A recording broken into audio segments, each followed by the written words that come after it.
Hey, it's Margaret again, your resident thanatologist. I'm also a licensed professional counselor and somatic experiencer and a thanatologist, which means I specialize in all things death, dying, and grief related.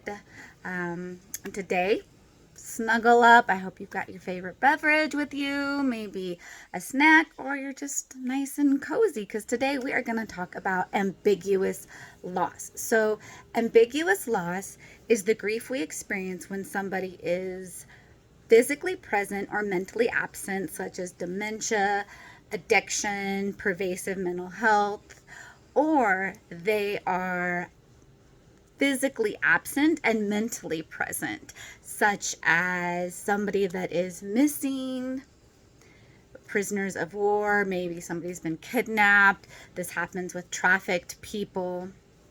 So, Paulina Boss, who worked extensively with ambiguous loss, said that what happens in ambiguous loss is this is one of the most stressful losses because it denies resolution. It creates confusion about who we are, who our family is, and without a clear-cut loss, there's more missing. We don't get the tangible things like a death certificate, participating in mourning rituals, the opportunity to honor and dispose of the remains. And with ambiguous loss, none of these markers exist. So it makes it really hard for somebody who is experiencing ambiguous loss to process what is happening. So if you are experiencing ambiguous loss, and also know that the more marginalized a community is, the more likely they are to experience ambiguous loss. They are also going to struggle more with police involvement and blocks to being able to process the loss. So back to working with grief. If you're experiencing ambiguous loss, ceremonies, rituals are really, really important. Also, anything the authorities allow the grieving person to have or family to start to process the loss. Because we can only tolerate so much ambiguity.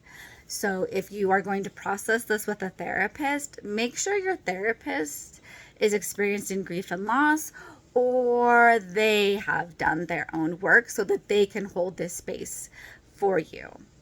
PTSD is also common in ambiguous loss, so you might have to do some trauma work before you can get into processing the grief.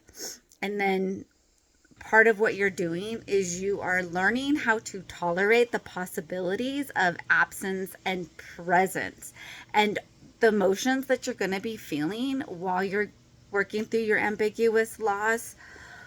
Anger, hopelessness, hope, helplessness, ambivalence.